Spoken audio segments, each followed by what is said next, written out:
Oke, iya. Oke, Happy New Year dulu Clara dan Ya, semuanya. Happy New Year Iya. semuanya juga. Ada berapa orang? Kong Si Facoy. Ini terima kasih loh udah bisa hadir malam ini karena mau operasi mata kan. Iya, Thank you besok. banget. Wah, good luck ya. Thank you banget. Terus kita di sini ada ber-17 dari Kutu Buku, inisiatornya Mbak Lili. Silahkan. Oh ya. Terus Clara, makasih banyak ya atas ini kehadirannya. Kita sudah menanti-nanti dan sudah membaca bukunya. Tadi udah diskusi seru banget bukunya itu. Terima kasih. Jadi awal mulanya kita bikin kutu buku ini karena saya waktu itu tinggal agak lama di luar negeri dan ingin balik ke Indonesia untuk membaca buku bahasa Indonesia. Jadi kita sama Indrid waktu itu sama-sama rembukan kita bikin book club dan kita undang pengarangnya. Jadi setiap kali kita diskusi, pengarangnya juga datang gitu. Terima kasih, bukunya seru banget dibaca. ya, Silakan. Tadi kita udah banyak banget ngebahas sampai setengah jam sebelum Clara datang. Terus seperti biasa kita juga udah bikin di grup ini udah ada daftar pertanyaannya. Sebetulnya excited banget karena menurut kita bukunya berani gitu. Nah ini supaya kita langsung aja lah ya. Kemarin yang pertama bikin semangat banget langsung kasih pertanyaan tuh Inggita nomor 1. Inggita mau ini menyampaikan pertanyaannya. Oke. Sok. Halo Mbak Clara, terima kasih udah hadir. Sebenarnya ini bukan buku pertama sih yang saya beli, bukunya Mbak Clara yang ini nih, Gerhana Kembar. Oh, iya. Tapi senang banget bisa baca bareng sama teman-teman di Kutu Buku. Selalu seru baca novelnya Clara nih, deg-degan ada rahasia keluarga apa nih yang akan diungkap. Karena ini kayak saya jadi di tataran pribadi, ternyata bukan keluarga saya aja yang banyak rahasianya. Ternyata I'm not the only one. Nah, ini kan terus terang saya ini sempat nangis loh bacanya, terutama waktu di kenangannya Dr. Marcel tuh sampai kalau orang Jawa bilang berbesmili, berlinang-linang. Karena terharu banget. Nah, ini nih bukunya keren banget. Ada kalau di tataran personal ada isu LGBT, isu agama, terus macam-macam karakter dalam keluarga. Tapi yang lebih dahsyat lagi ada di tataran sosial ya, di negara kita kan LGBT itu masih direpresi, terus kehamilan di luar nikah, terus diskriminasi terhadap orang keturunan Cina, dan seterusnya. Menurut saya novel ini keren banget, semuanya itu bisa dirangkum dalam sebuah cerita yang sangat mempesona.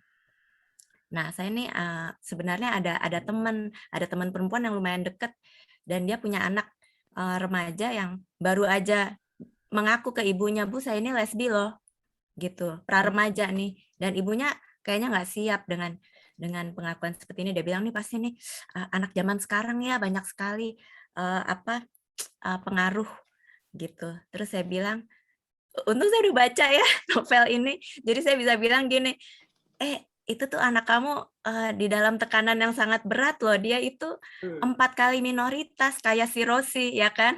Udah keturunan Cina, perempuan, agamanya non-mayoritas, LGBT pula, dia perlu dukungan. Jangan malah direpresi, kan sebenarnya mengharukan sekali ya si Rosi itu waktu masih kecil, dia bebat dadanya gitu. Itu kan sangat menyakitkan. Dan kita masih seperti itu kan society kita. Nah ini saya dapat bocoran nih dari teman Kutu Buku, namanya Iren. Iren ada di sini nggak? Dia kasih bocoran bahwa Cina Indonesia itu unik loh, nggak kayak peranakan Cina di negara lain. Nah saya kepengen tanya nih, sebagai novelis ada novel-novel berlatar budaya Cina peranakan lain nggak sih? Ada banyak nggak judulnya? Terus ada genre lain nggak? Soalnya saya terus terang saya udah ngumpulin 3 buku, tapi belum sempat dibaca tentang Cina peranakan di Indonesia ini. Ini maksudnya novel dari luar negeri ya? Enggak, novel Indonesia. Malah kan katanya tadi Oh, peranakan Cina di Indonesia tuh unik. Nggak kayak diaspora Cina lainnya katanya. Iren mana sih Iren? Iren belum datang ya? saya sih nggak terlalu tahu ya kalau novel lokal yang ada mengangkat isu latar belakang seperti eh, Cina keturunan di Indonesia atau bahkan di kota-kota kecil. Ini novelnya kan juga latar belakangnya kota besar ya, Jakarta gitu. Kita kalau udah skupnya udah kota kecil, kota menengah dia katakanlah Semarang gitu ya, atau Medan gitu. Itu juga nggak tahu seperti gimana dinamikanya. Dan juga apalagi kota yang lebih kecil lagi seperti misalnya Cirebon gitu ya. Kita nggak pernah tahu kehidupannya seperti apa. Jadi saya juga pengen tahu gitu apakah ada novel-novel yang seperti sejauh ini saya sih belum menemukan ya. Padahal menarik sekali kalau misalkan ada novel gitu yang latar belakangnya kehidupan para ya kalau Cina keturunan seperti itu di kota-kota kecil atau kota-kota menengah. Jadi acuannya bukan cuma Jakarta aja. Jakarta sendiri sebenarnya sebagai kota besar sekali yang apa namanya yang mendapat banyak sekali keterbukaan terhadap berbagai tradisi, berbagai kebudayaan dan berbagai aspek-aspek modern lainnya gitu. Pasti ya dengan sendirinya di latar belakang di novel itu lebih penerimaannya jauh lebih mudah ya. Walaupun ada struggling tapi penerimaannya mungkin karena keterbukaannya itu menjadi lebih lancar. Tapi bayangkan dengan di kota-kota kecil, jadi saya kurang begitu. Jadi saya belum tahu tapi pengen tahu juga, pertanyaannya menarik. Saya sendiri belum tahu boleh dibilang. Boleh satu pertanyaan lagi ya. Ini kan Iya. waktu awal baca novel ini, kayaknya itu mungkin saya bacanya kurang cermat. Nerka-nerka aja itu dari sudut pandangnya ibunya nggak sih, arwah ibunya? Saya mesti memikir ulang lagi ya, itu udah ditulis bertahun-tahun yang lalu. Oh, oke. Jadi kayaknya dia tuh Iya deh. membicarakan ini nih pada Iya deh. kumpul gitu ya. Terus Nah. kayaknya si Nung tuh biasanya duduk di situ gitu. Nah kan Ya, semuanya kalau dalam novel itu kan ada yang namanya narator yang tidak terlihat. Narator yang tidak terlihat kadang-kadang bisa juga sebagai bukan siapa-siapa, narator yang tidak ada tokohnya di dalam novel itu, tapi bisa juga berasal dari salah satu tokoh yang di situ yang kita harus tebak siapakah tokoh itu yang sedang berbicara kepada audiens ya. Ya kalau dari pihak saya yang nulis saya mesti mikir dulu, sepertinya Ibunya ininya ya, aku bacain ini yang kata-kata kalimat pertamanya tuh, aku berdiri di pojok kesayanganku. iya itu ibunya. Ibunya ya. Tapi Iya. kan ibunya udah meninggal kan ya? Iya, makanya kan dari alam sana dia melihat Dari keluarganya. alam sana. Oke. Betul. Itu keren banget tahu pembukaannya.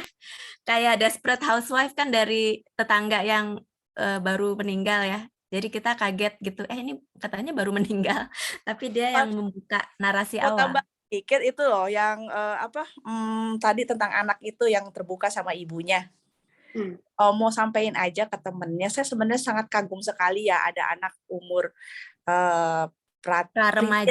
remaja ya sampai membuka diri sama ibunya, berarti ibunya cukup harusnya bangga dengan itu karena anaknya menganggap ibunya adalah ruang aman dia. Ya. Dia sangat percaya sama ibunya sampai ibunya menjadi orang pertama yang dia ceritain.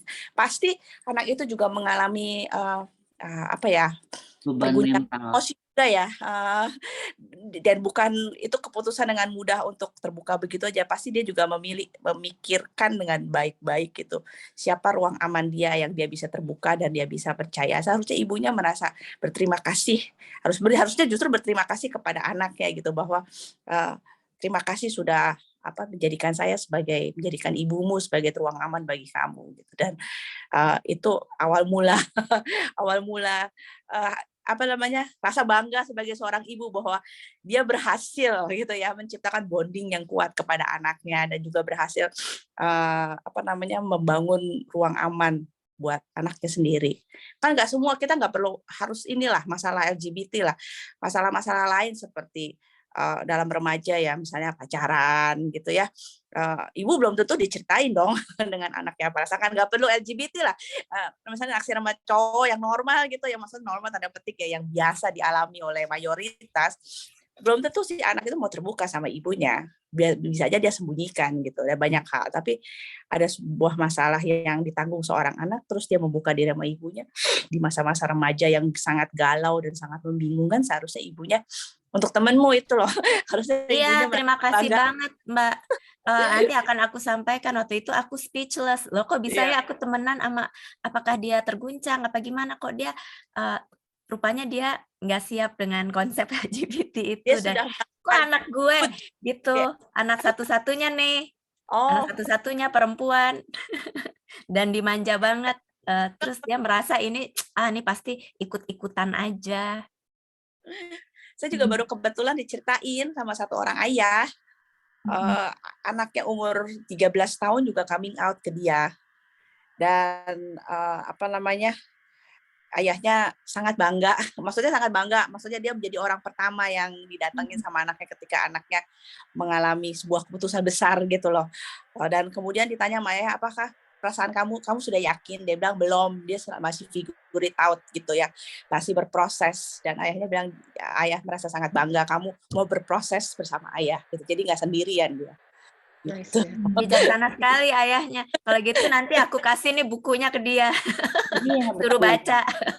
Tapi mungkin nggak ya Clara bahwa 15 tahun terakhir ini memang isu mengenai LGBT itu udah lebih banyak awareness-nya ya. Jadi mungkin kita lihat 15 tahun yang lalu memang belum seperti itu. Tapi akhir-akhir ini kan banyak sekali di sekolah pun di mana bahwa kita harus lebih toleran gitu dengan hal itu. Jadi Inklusif. zaman sekarang udah lebih terbuka mungkin buat semua orang. Betul tuh Lili, itu satu sudut pandang yang betul juga. Jadi kita bisa jawab ya terang aja, bukan karena mempengaruhi, tapi dulu mungkin juga sama banyaknya yang LGBT tapi takut Iya. mengaku karena sangat direpresi. Sekarang juga masih sih. Iya, tapi paling nggak ada perasaan bahwa ya mereka memang merasa jangan sampai tertekan dan depresi sendiri gitu. Kalau memang itu jadi masalah ya seperti itu. Ya, sorry saya ikut nimbrung. Nggak apa-apa. Terima Oke. kasih teman-teman. Ya, Terima kasih oke. Clara. Terima kasih juga. Pertanyaan Ini berikutnya. kemudian ada Irene yang ada pertanyaan kedua. Irene udah ada belum ya? Ada ya? Ya barusan Oh iya, baru masuk masuk. dia. Ini Silakan yang unmute dulu apa? Iren. Irenanya mana? Itu dia. Ada. Jadi kalau baca di sini, salut kepada Clara yang mengangkat tema Cina Indonesia, lesbian dan transgender karena memang kompleks banget ya, banyak. Terus setuju dan jempol untuk pilihan penulis memakai kata Cina daripada Tionghoa. Terus pertanyaan Irena adalah kalau boleh tahu bagaimana, berapa lama, di mana ini kok jadi saya yang bacain ya? Di mana? Iya, jangan Apa Irena pertanyaannya?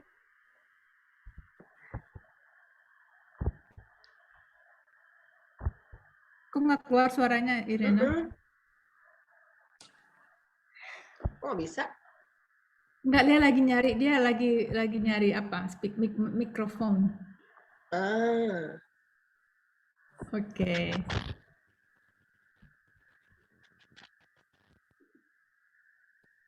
Ini nih yang ngasih saya bocoran nih, si Iren. Ya, pertanyaannya. Selamat malam, sorry laptop saya mikrofonnya rusak jadi saya mesti cari ini. Ya, pertanyaannya tentang LGBT dan transgender yang disebut di novel itu. Kalau boleh tahu, Cik Clara ya, saya juga Cina Indonesia. Cik Clara melakukan risetnya di mana, bagaimana, dan berapa lama tentang itu. Terus satu lagi, enggak saya tulis sih, tapi kalau boleh mau tanya juga ya seputar risetnya juga. Kalau untuk yang si tokoh Siska itu kan free sex ya. Itu saya agak terkejut dengan adegan pada waktu dia mau ML terus ditelepon sama saudaranya bilang bapaknya meninggal, habis tutup telepon, dia able to keep on doing ML gitu. Nah, itu based on what gitu ya, karena saya juga punya teman yang orangnya gila-gila semua, tapi di antara semua teman saya yang gila itu kayaknya nggak ada yang sampai segitunya. Padahal mereka laki loh, ya. Terus saya lupa ada pertanyaan berikutnya nggak ya? Ini berapa lama novel ini selesai ditulis? Itu? Oh iya, berapa lama novel ini selesai ditulis ya? Ya, itu aja pertanyaannya saya. Terima kasih. Novel-novel saya sebenarnya rata-rata ditulis untuk anekdot orang-orang yang saya kenal di sekeliling saya. Ada beberapa tokoh dan juga setting yang saya ambil waktu saya remaja, waktu saya kuliah, waktu saya kerja. Itu tokoh-tokohnya sebagian saya jadikan anekdot di dalam novel-novel saya, menjadi karakter-karakter itu. Jadi waktu ditanya bagaimana soal risetnya, ya tokoh-tokoh yang di situ memang kebanyakan dari orang-orang yang real, bahkan nama-namanya itu sebenarnya juga nama-nama yang real. Ada orangnya asli yang memiliki nama lengkap itu semua di dalam novel itu gitu. Dan sebenarnya nama-nama yang itu selain saya lakukan gitu, orangnya tahu semua bahwa namanya saya pakai untuk honor, untuk menghormati mereka. Dan juga sebenarnya juga inside joke kami gitu, meletakkan nama-nama yang lengkap seperti sesuai dengan nama mereka. Dan karakternya tentu saja bukan karakter mereka, karakternya adalah orang lain lagi yang saya ambil, yang pernah berhubungan dengan saya. Terus itunya risetnya untuk latar belakang apanya dulu nih. Kalau latar belakang politiknya itu sebenarnya saya alami juga ya, masa-masa tahun 98 saya tahun 97 kebetulan nggak ada di Indonesia, dan itu tahun 97 98 itu saya dapatkan dari informasi dari teman. Tapi kalau untuk yang masa-masa ketika Soeharto lagi berkuasa itu masa-masa saya, jadi sosiopolitiknya benar-benar dari latar belakang waktu saya tumbuh besar ya, saya ngelihat sendiri bagaimana dan merasakan sendiri bagaimana perubahan, maksudnya bukan perubahan ya, situasi di zaman itu. Dan kebetulan juga saya tumbuh besar di Kampung Kemayoran ya, dulu Kemayoran itu benar-benar kampung besar yang ya pusat ibu kota kita gitu. Di situ ada bandara Kemayoran dekat sekali, terus ada Istana Negara di situ juga, dan di situ ada pasar banyak ya, dan perumahan yang kecil-kecil. Seringkali disebut Jakarta sebagai kampung yang besar ya. Dulu saya tumbuh besar di situ gitu, dan percampuran budayanya sangat kental sekali di situ. Di situ ada orang Arab, tetangga saya waktu itu ada yang Arab, terus di situ juga ada yang Cina, dan ada di situ banyak sekali Pak Haji, tetangga saya juga Pak Haji, dan sebelah saya masjid. Saya bersama komunitas yang seperti itu saya tumbuh besar, dan itu menjadi kenangan gitu yang saya selalu ingat, dan kemudian saya tuliskan di novel ini, mengambilnya dari kenangan budaya itu.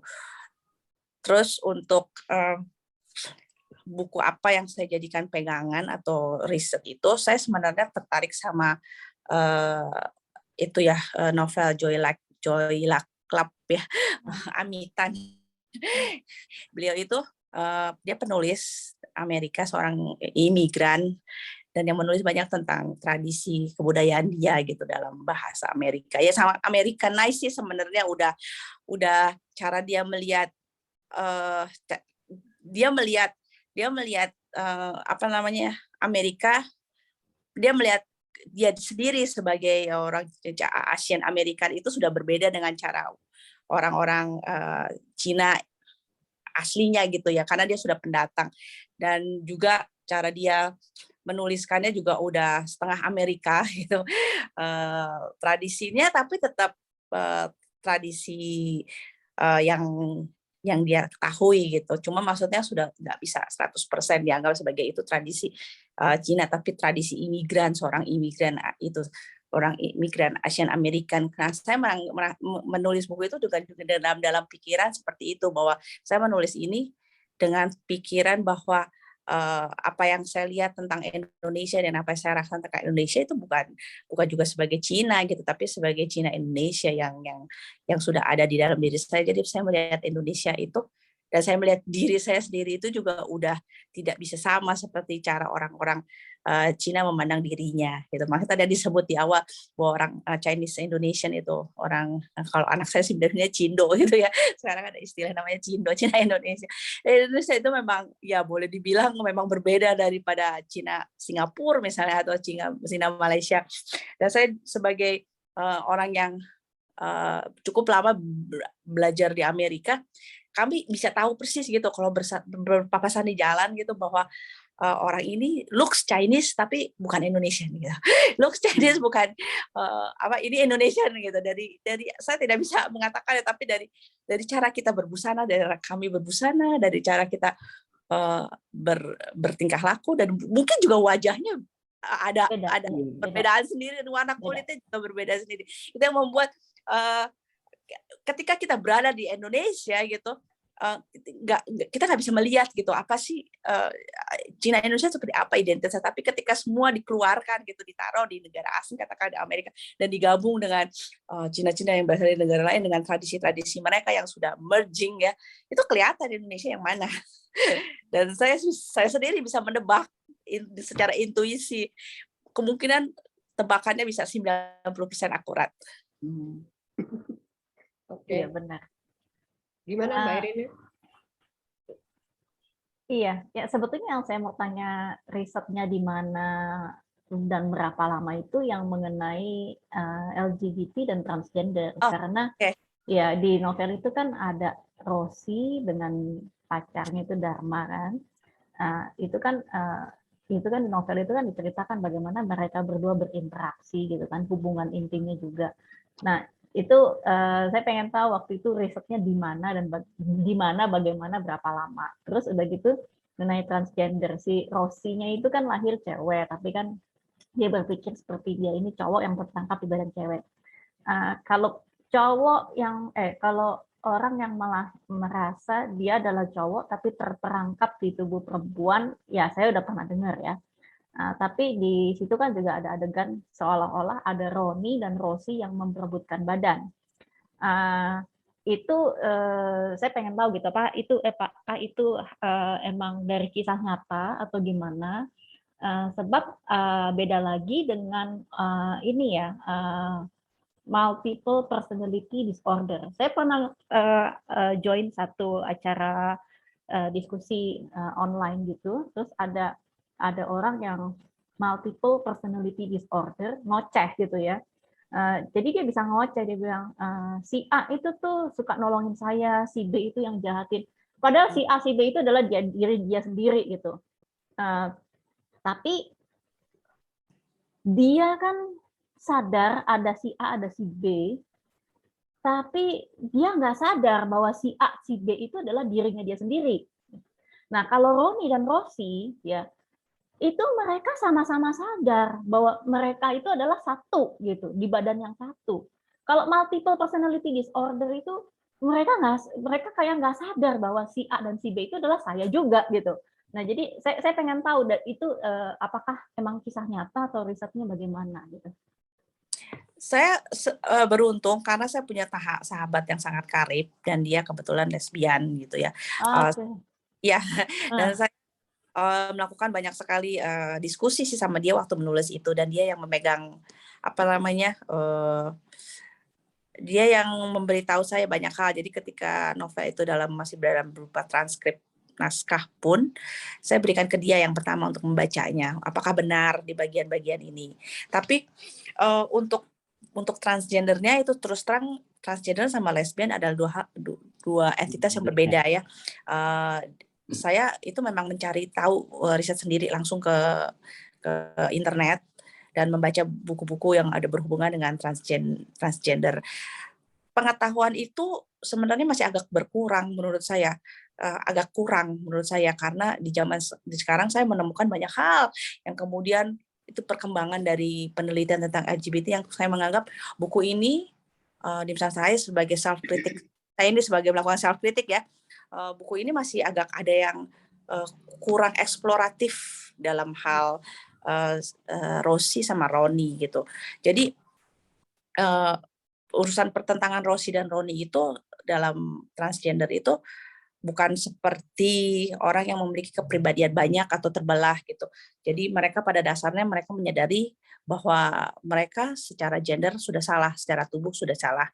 Dalam hal ini kalau menurut saya melalui menggunakan kacamata pengetahuan humanitis yang sekarang untuk LGBT, Rosie itu sebenarnya bisa masuknya non-binary. Jadi dia bukan binary. Tapi itu tidak dijelaskan di dalam novel itu ya, karena saya waktu zaman saya menulis itu Belum ada. konsep binary dan Ya, non-binary itu belum ada. belum banyak gitu ya pengetahuan itu gitu. Dan sekarang kan konsep binary sama non-binary itu udah sangat jelas ya, udah cukup banyak sekali risetnya. Jadi kalau saya bisa bilang ya, untuk saya tambahkan ya mungkin pada di novel itu si Rosie pada dasarnya adalah non-binary gitu. Jadi dia masih dalam proses juga yang saya ketahui dari riset yang saya temukan pada waktu itu. Jadi semua transgender sama orang yang melakukan pergumulan gender mereka itu selalu berproses. Berbeda dengan cis ya, seperti kayak orang kayak kita gitu yang sudah merasa yakin yang apa yang di-assign dari diri dia, maksudnya seksualnya sama gendernya itu matching gitu, cis kan istilahnya kan. Nah kalau mereka enggak, mereka mengalami pergumulan sepanjang waktu. Jadi yang dimaksud dengan non-binary itu mereka nggak bisa menempatkan diri mereka di box, di tics, di box-box yang sudah ada gitu, yang kita ketahui gitu, lelaki atau perempuan gitu. Dan saya melihat balik gitu, saya melihat novel itu, saya menganggap bahwa Rosie itu sebenarnya juga masih dalam proses dalam transisi dia, masa-masa transisi dia, walaupun dia sudah melakukannya sejak dari remaja, tapi itu terus mengalami pergumulan. Jadi saya ingat sebuah pertanyaan di Twitter ya, ada orang bilang gini, dia menggunakan agama sih, bukan gender. Dan itu membuat saya berpikir juga bahwa kalian yang mendapat agama dari orang tua begitu lahir juga tidak mengalami seperti kami proses berpikir dan gelisah tentang sebuah kepercayaan gitu loh. Karena kami tidak mendapatkannya atau kami mengalami pergumulan dan bertanya-tanya gitu. Kalian tidak pernah. Itu membuat saya berpikir juga, oh ya saya juga mendapat warisan seperti itu. Warisan agama dari orang tua saya gitu. Saya dibesarkan dan dijaga sama orang tua saya dengan agama yang dianut sama mereka, dan itu jatuh ke saya. Dan saya nggak terlalu memikirkannya gitu. Berbeda mungkin dengan orang yang kemudian tidak memiliki agama dari lahir gitu, orang tuanya agamanya berbeda, anaknya dibebaskan dan dia akan mengalami pertanyaan-pertanyaan tentang siapakah aku, siapakah Tuhan dan lain sebagainya gitu. Nah, mungkin gender juga masuk seperti ini. Kita semua orang privilege gitu yang tahu gitu bahwa seks kita ini masuk dengan apa yang kita konsepin tentang gender. Sementara ada orang-orang yang tidak seperti itu dan seumur hidup mereka harus terus bertanya lagi. Dan kebetulan saya juga follow satu orang di Twitter. Namanya siapa ya, saya lupa. Dia itu juga perempuan ke lelaki, jadi persis seperti Rosie. Dan bukan itu saja, orang ini hebat sekali. Dia terlahir dia dibesarkan di pesantren. Jadi orang tuanya, ayah ibunya itu pemilik pesantren itu dan sangat dihormati oleh satu kampung itu. Tapi orang tuanya, khususnya ibunya, mendukung dia banget gitu, dan menerima dia orang pertama yang ibunya menerima dia bahwa sesuatu yang tidak bisa diubah, ini adalah takdir Allah. Dia benar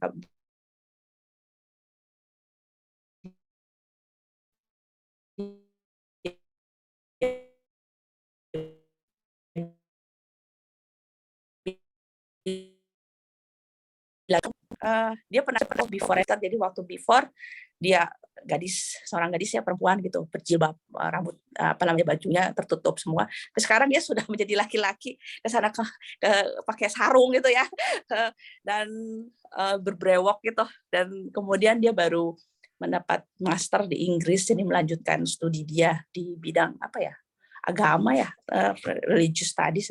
Nah itu waktu saya saya memang ikut dia dan saya memperhatikan dia cerita dan tentang keluarganya, bagaimana teman-teman yang di pesantren menerima dia, itu sebuah cerita yang luar biasa gitu. Aduh saya lupa namanya, kalau saya ingat nanti saya ini siapa tahu bisa follow dia juga rame-rame kita di sini. Oke. Udah ya berarti Irina ya tadi ya. Kemudian tadi satu lagi. ya. Risetnya dari mana untuk adegan yang Siska saat mau ML terima telepon berita kematian terus masih bisa lanjut gitu. itu saya pengen tahu nyata apa enggak. Soalnya kalau cowok ya begitu udah ilfil, penisnya nggak bisa naik, sorry ya, belak-belakan, nggak bisa naik loh. Itu sebenarnya ya nggak ada orang yang seperti itu sih dari teman-teman saya gitu. Dan soal untuk risetnya itu tidak saya lakukan research, itu hanya untuk kebutuhan cerita saja, untuk menguatkan karakter Siska seperti apa dia. Oke. Oke. Ya, by the way, saya juga Cina Indonesia dan emang benar sih kalau kita jalan-jalan ke luar negeri itu orang tuh kita jalan-jalan ke Shanghai gitu ya misalkan ya, mereka akan melihat kita tuh orang aneh. Enggak, kamu tuh bukan Cina gitu. Nah, emang dari muka juga udah beda gitu, karena sebetulnya Cina Indonesia tuh saya rasa dari kakek buyutnya entah kemana lagi ke atasnya sana ya pasti ada percampuran pernikahan dengan orang lokal rasanya. Kalau enggak ya mukanya ya nggak mungkin kayak begini. Makanya saya bilang kita ini sebetulnya satu spesies tersendiri. Kita butuh pengakuan bahwa kita memang satu spesies sendiri. Kita tidak bisa dipaksa menjadi Batak atau mendadak jadi Jawa. Jadi sebenarnya kan novel yang lagi dibahas saat ini kan novelnya Ci Clara Eng ini yang judul Dim Sum terakhir. Sebetulnya kan ada benang merahnya dengan novel yang sebelumnya yang dibahas tuh Gadis Kretek. Di situ kan ada menyinggung soal 1965 ya. Jadi sebetulnya 1965 itu harusnya diakui sebagai satu momen penting dalam sejarah Indonesia karena setelah 1965 itu apa yang terjadi? Keluar kan peraturan dari Presiden Soeharto yang melarang ekspresi budaya Tionghoa di muka publik. Termasuk mengganti nama, ya bukan mengganti nama diwajibkan, tapi dia bilang dianjurkan. Cuman ya semua orang tahu lah kalau presiden menganjurkan itu kan artinya apa, ya kan? Nah, itu yang membuat Cina Indonesia tuh jadi berbeda lagi gitu. Itu Cina Indonesia seperti spesies yang tidak diakui keberadaannya. Pertama harus ganti nama. Coba bayangin, mau ganti nama apa? Dari misalkan yang di novel itu kan bapaknya Siska kan ada nama Cinanya yang 3 suku kata ya. Coba dia mau ganti nama apa? Masa malah dia mau ganti nama Huta Galung? Kan ya nggak mungkin dong. Orang Batak bisa marah semua ya nggak? Terus dari mana ceritanya? Jadi mayoritas Cina Indonesia itu terpaksa ya mengadopsi nama yang berbau kejawa-jawaan gitu. Seperti kakek saya juga. Kakek saya, om saya semua 2 huruf depannya SU, su gitu. Semua su. Subianto, Susanto, su semua gitu kan. Ya mungkin mereka nggak terlalu ngerti kan kalau bahasa Jawa Adinegoro, Pusponegoro apa gitu kan artinya apa, takut salah kan ya udah ngikut aja yang paling banyak kan su kan, Soekarno, Soeharto, yang ikutlah om saya, kakek saya su semua juga gitu. Itu kan menjadi seperti Afrika Amerika ya. Mereka kalau nggak salah tuh waktu pertama kali masuk Amerika disuruh meninggalkan nama Afrikanya ya. Mengganti nama itu kan susah dan itu kan seperti berusaha menghilangkan jejak akarnya dari mana? Ya, jejak akarnya dari mana? Gitu. Jadi Cina Indonesia itu memang menurut saya ya satu spesies tersendiri gitu kan. Budayanya nggak ada, namanya nggak ada. Terus mukanya juga nggak jelas, Jawa bukan, Batak bukan, Cina bukan gitu kan, nggak jelas semua gitu. Oke. Ada lagi Mbak? Udah? Oh iya, udah. Selanjutnya Mbak Lili, pertanyaan yang ketiga. Mbak Lilinya mana? Sorry. Ya, oke.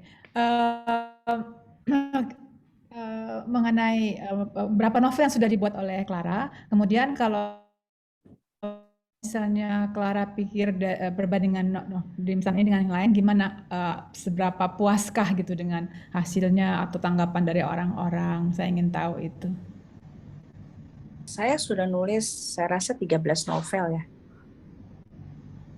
Banyak ya, hebat. Produktif. Latar belakangnya Cina, peranakan semua atau beda-beda? Beda-beda. Oh, I see. Jadi apakah dari yang ini yang memang yang paling Clara suka atau gimana rasanya perbandingan dengan yang lain-lain yang sudah dibuat? How satisfied are you? How satisfied are you with this novel? Novel saya kan topiknya beragam ya, tapi semuanya nyaris semua 95% berbicara tentang perempuan dengan segala tantangannya. Saya untuk novel yang dimsum terakhir ini saya cukup senang gitu, saya cukup puas bahwa saya membawa isu perempuan di dalam dimsum ini cukup cukup banyak, cukup kompleks, dan memberikan banyak sekali respon dari audiens, dari para pembaca dengan beragam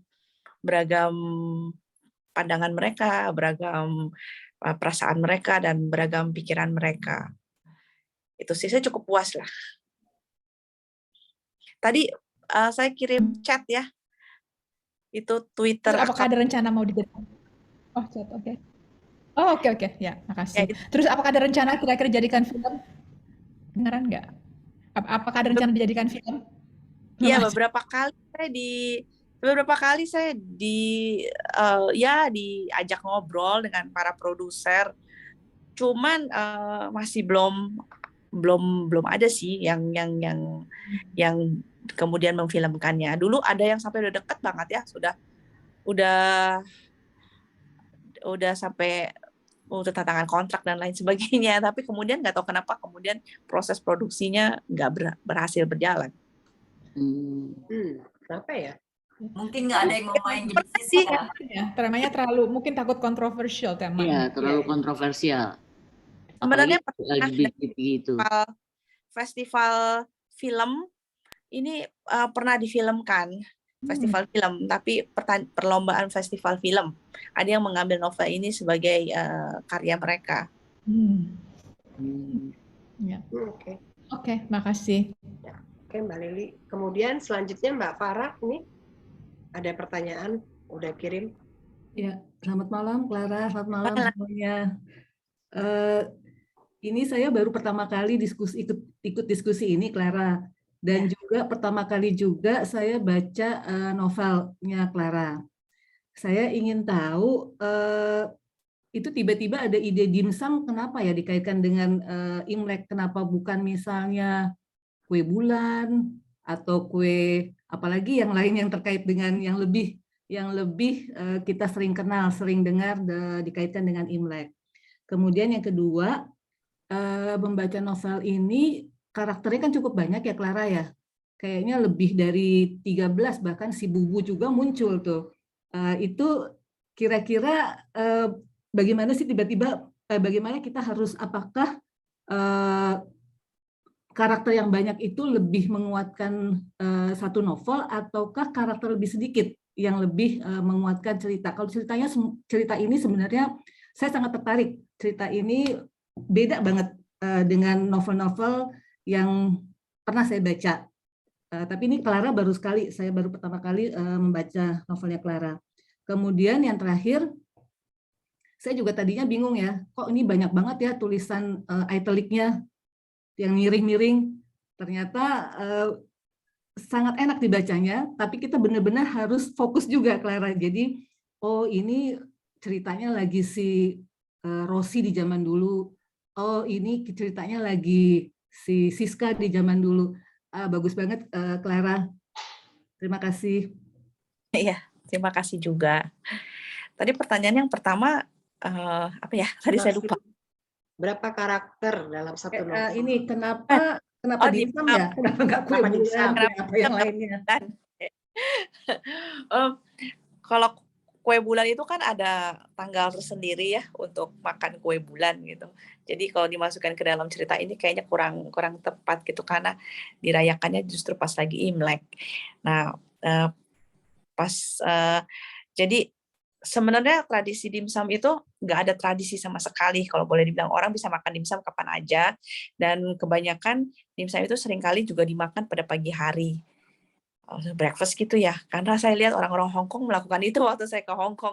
Ketika pagi hari mereka makan breakfast, makan dimsum. Dan di sini juga kalau weekend itu banyak sekali restoran-restoran yang menyajikan makanan Cina juga menyajikan dimsum. Jadi sebenarnya dimsum itu sesuatu yang dekat ya kepada saya karena ya sebenarnya ya gini, jadi agak sedikit bercerita tentang latar belakang saya. Saya tidak terlalu mengenal dimsum waktu sejak dari saya kecil sampai saya berusia pra-remaja deh ya. Itu disebabkan karena ibu saya mengalami represi di zaman itu kita mengalami represi dari pemerintah dari Soeharto, zaman Soeharto. Dan ibu saya kebetulan memiliki wajah yang tidak terlihat Chinese, tidak terlihat Cina, dan dia get away dengan cara seperti itu. Jadi melakukan denial terhadap dirinya selama bertahun-tahun sampai dia besar. Bahwa ketika setiap kali ada orang lihat dia, ya dia bilang dia bukan orang Cina gitu loh. Dan dia melakukan denial itu selama bertahun-tahun dan ketika dia menikah dengan ayah saya, dia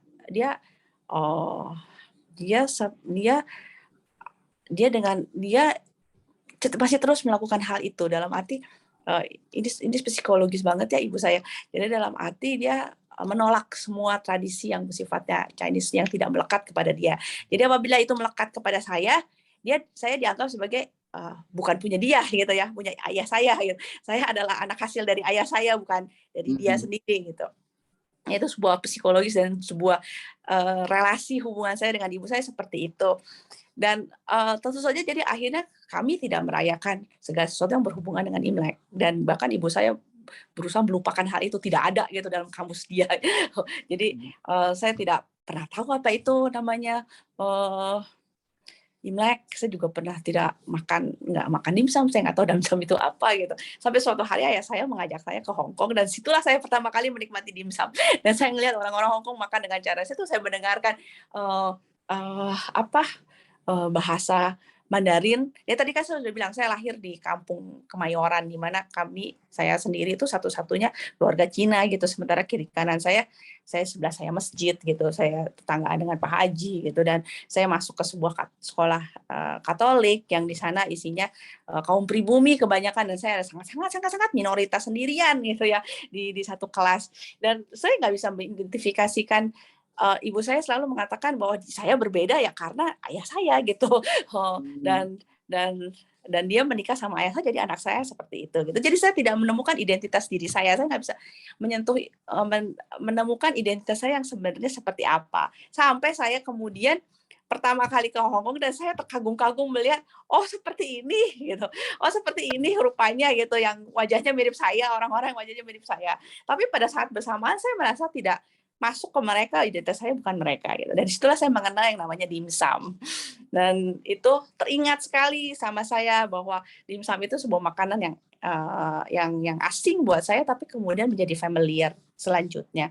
Itu kemudian muncullah di novel di dimsum terakhir yang sebenarnya juga memiliki latar belakang dari pengalaman hidup saya sendiri.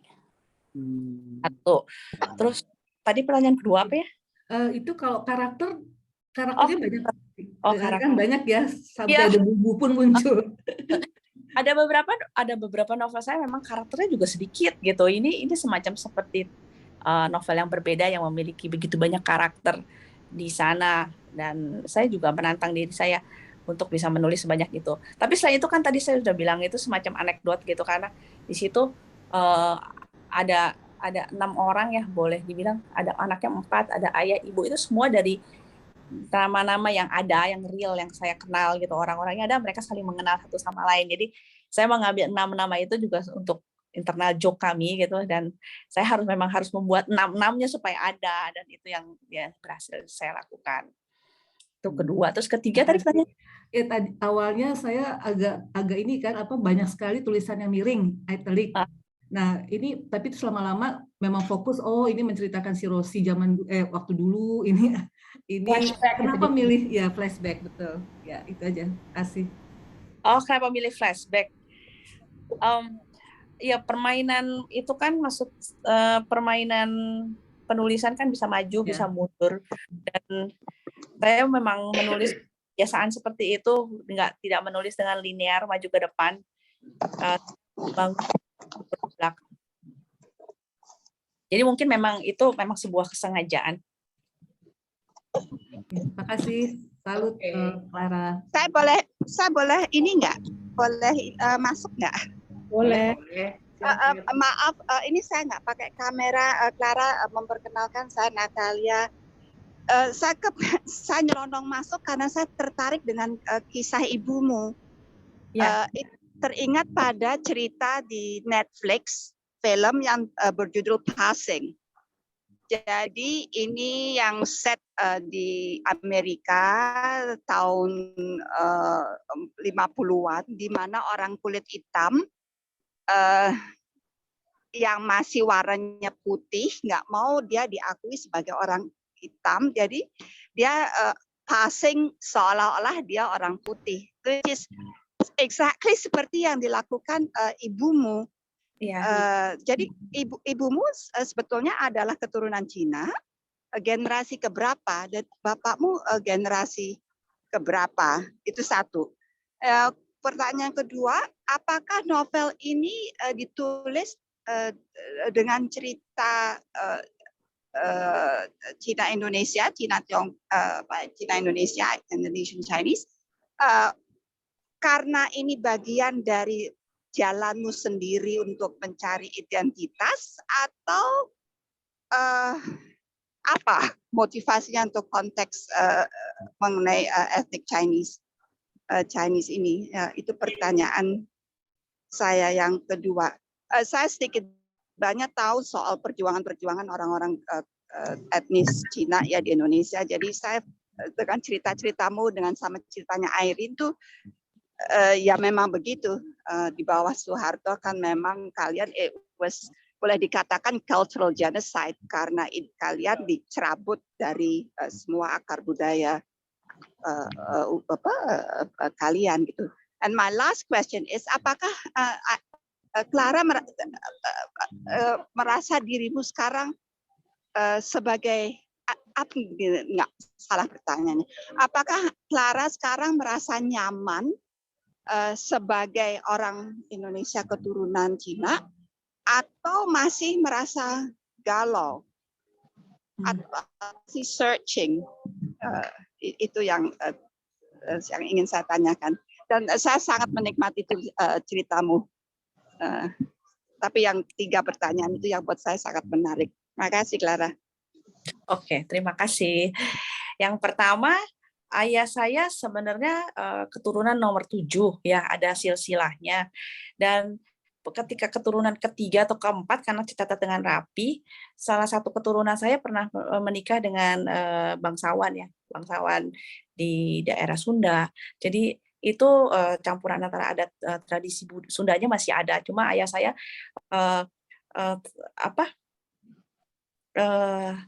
konsep dirinya itu sudah jelas, dia sadar bahwa dia adalah seorang Cina, seorang Tionghoa dari awal sejak dia kecil gitu. Sementara ibu saya keturunannya tidak jelas,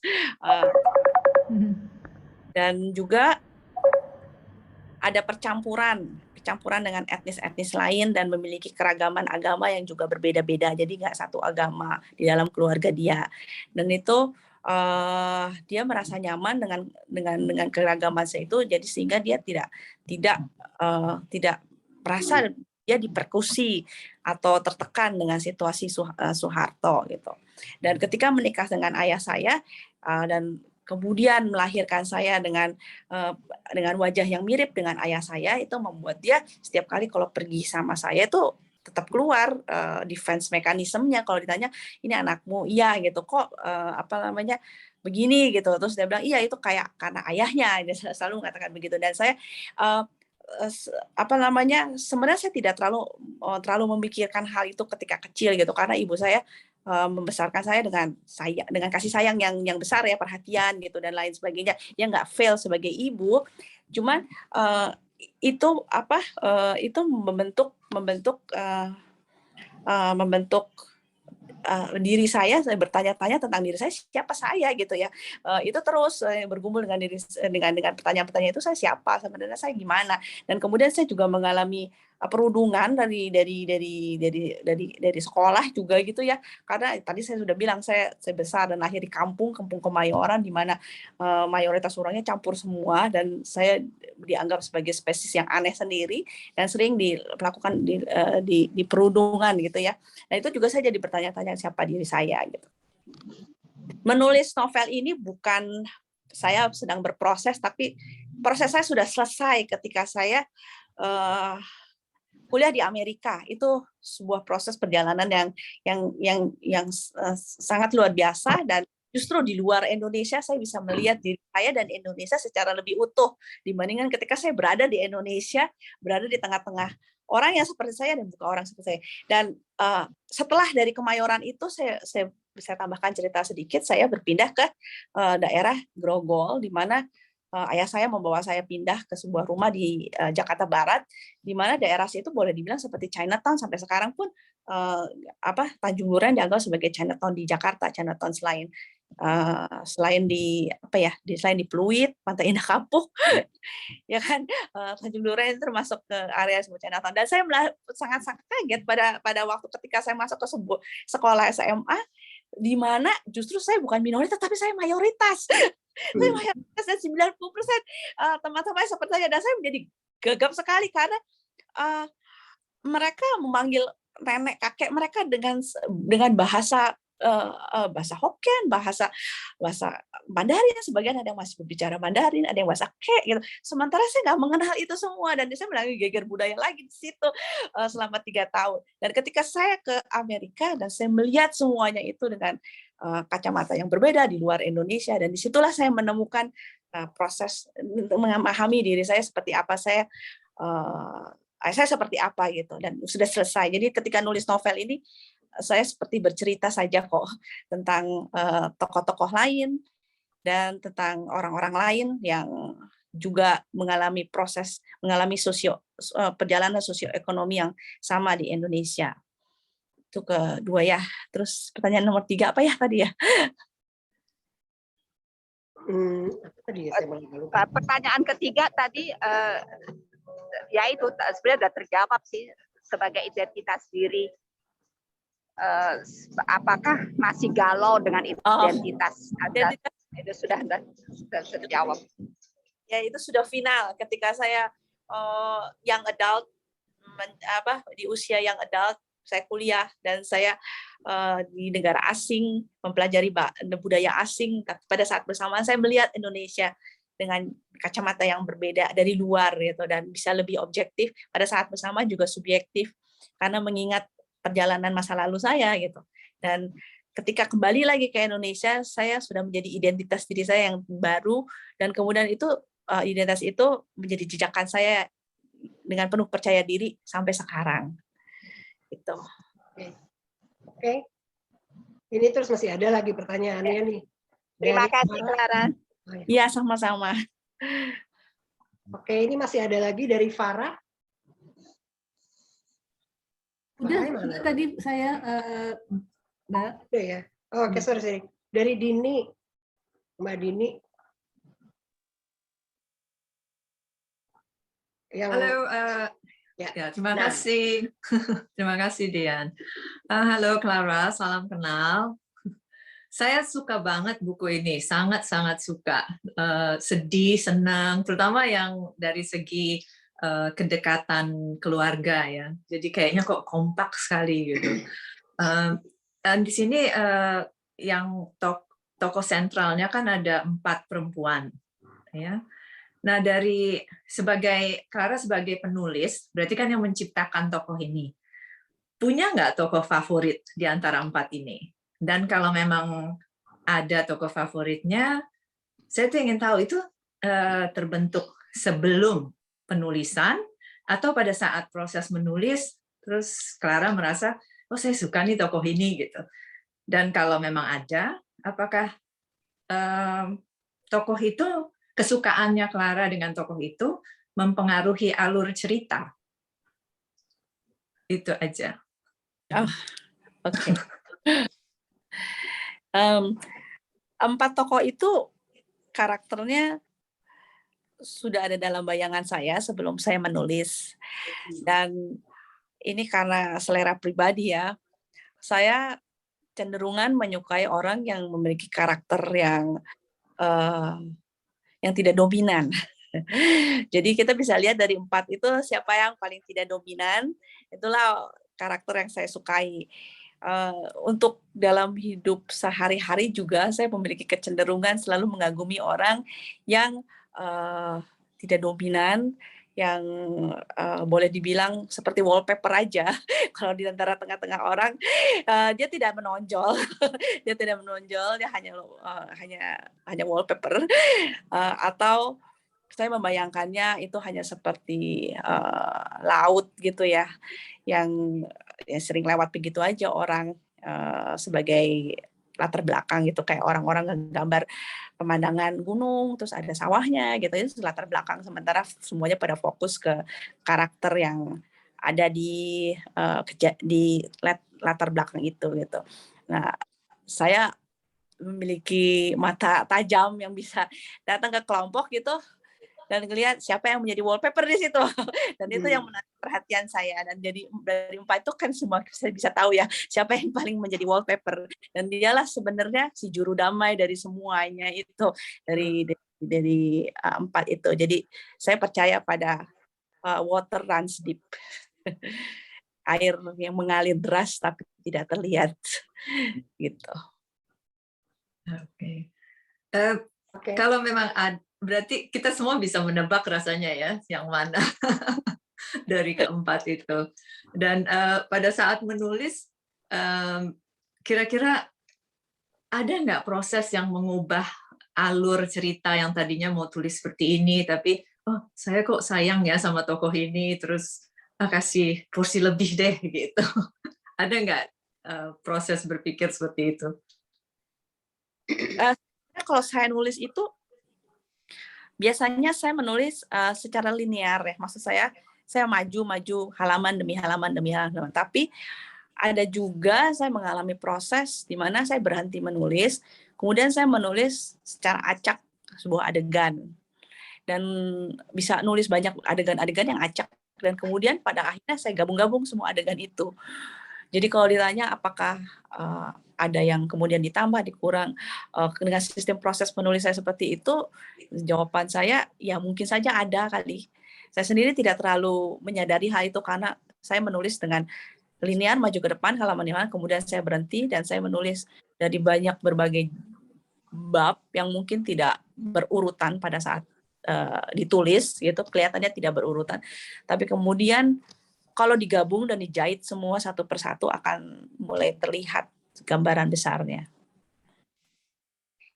Oke, terima kasih Clara penjelasannya. Oke, ini udah nih Mbak Dini yang terakhir. Ada Mbak Natalia sih sebetulnya tadi pertanyaan yang dari kemarin nih. Apa artinya menjadi seorang Tionghoa di Indonesia bagi Clara? Ini masih mau ditanyakan lagi Mbak?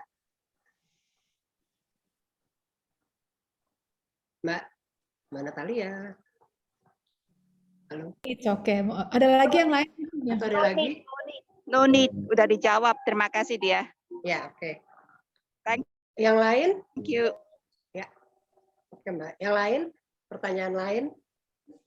Aku ada pertanyaan, mungkin agak terlambat dikirimnya tadi di chat. Okay. Ya. Sorry.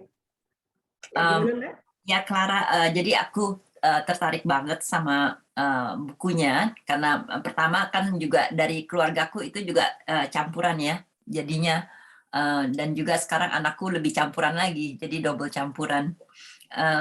Dan ini yang sangat menarik adalah ada beberapa pertanyaan. Jadi yang pertama, Clara menyebutkan bahwa banyak orang yang memilih nama, masih disebut nama Cina-nya, tapi Clara kan disebutnya dengan Clara ya. Jadi bagaimana Clara, apakah Clara juga punya nama Cina sebelumnya, dan bagaimana memilih apakah mau menggunakan nama Cina atau tidak di keluarganya. Yang keduanya, saya juga membaca buku Clara dari kecil ya, maksudnya dari anak saya kecil, jadi membawa cerita pertama Clara adalah singa yang memotong rambut. Kapan itu transisi dari menulis buku anak ke dewasa, atau memang mulainya dari buku dewasa dulu baru ke anak-anak? Bagaimana menemukan dirinya menjadi penulis dan menulis yang sesuatu yang sosial? Yang ketiga, ada juga di buku itu yang Clara menyebut misalnya refer ke laki-laki Cina ya. Apakah memang melihat perbedaannya antara sebegitu jelasnya perbedaan, oh itu laki-laki Cina, oh itulah, karena kalau kita misalnya menyebutkan ya di buku misalnya oh laki-laki itu, tapi Clara menyebutnya oh laki-laki Cina itu bersinglet misalnya. Jadi sudah mengotak-ngotakkan melihat orang referensinya sebagai laki-laki Cina. Apakah memang itu di dunianya melihat ini laki-laki Amerika, laki-laki Cina, laki-laki Eropa? Itu pertanyaan saya. Terima kasih. Oke. Yang pertanyaan pertama, saya menulis novel dulu. Setelah itu saya nulis buku cerita anak. Dan kemudian saya nulis bersamaan deh antara novel dewasa sama menulis buku cerita anak. Tapi belakangan nih malahan justru kemarin baru nulis novel untuk anak-anak.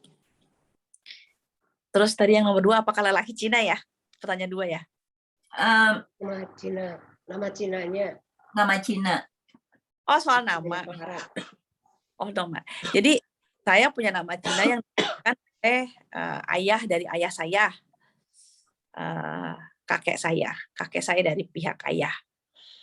Sementara dari pihak ibu, saya tidak punya nama Cina. Saya begitulah diberikan nama Indonesia dan juga nama ayah saya yang di Indonesia-kan, karena ada keluarga, ada nama Cinanya, tapi kemudian harus mengganti nama, maka dia mengganti nama menjadi nama Indonesia. Terus Clara ini adalah nama baptis saya yang agama warisan dari ibu saya. Waktu saya lahir langsung dibaptis dan kemudian diletakkan di depan nama lahir saya gitu. Apakah nama keluarga atau nama suami? Oh, itu nama suami ya. Ya, nama suami. Ya, yang namanya Eng itu di Indonesia tidak ada ya. Itu Singapura atau Hong Kong ya, biasanya? Singapura dan Malaysia kebanyakan. Ya. Dan Indonesia itu apa ya? Apa ya? Saya sendiri nggak tahu kalau Eng itu di Indonesia ada. Tapi kadang-kadang jadi Ong. Wi. Kalau di Indonesia ada teman aku ya, keturunan namanya Ong juga. Oh ya, di Indonesia jarang sekali. Biasanya Wi. Kalau di Singapura dan Malaysia ada. Terus tadi pertanyaan nomor 3 tentang pengotak-kotakan referensi ke laki-laki itu menjadi laki-laki Cina itu. Itu harus kita lihat juga di novel itu, seperti saya bilang di dalam novel kan ada narator yang berbicara, bukan penulis yang berbicara, ada narator yang bersembunyi. Jadi ketika ada kalimat yang mengatakan lelaki Cina, itu siapa yang melihatnya? Apakah si narator yang tidak terlihat ini yang melihatnya, ataukah si karakter yang lagi dibahas di dalam bab itu gitu? Karena sudah pasti bukan dari suara saya gitu. Kalau saya menulis novel sudah pasti bukan suara saya, tapi suara-suara dari karakter dan narator. Suara dari narator yang ada hubungannya dengan karakter atau hidden narator, yaitu narator yang tersembunyi di dalam novel itu. Itu saja saya tidak melihat seperti apa yang tertulis di dalam novel itu. Yang tertulis di novel itu adalah apa yang para karakter saya lihat di sana. Saya lupa itu bagian itu siapa yang sedang berbicara, apakah Rosi, apakah hidden narator yang sedang berbicara. Sepertinya hidden narator pada waktu itu. Ya sudah pasti berarti dari cara dia melihat dunia. Buku ini sudah diterjemahkan dalam berapa bahasa, Clara? Ini pernah diterjemahkan dalam bahasa Inggris sih. Oh, hanya 2 ya? Mau tanya pertanyaan terakhir.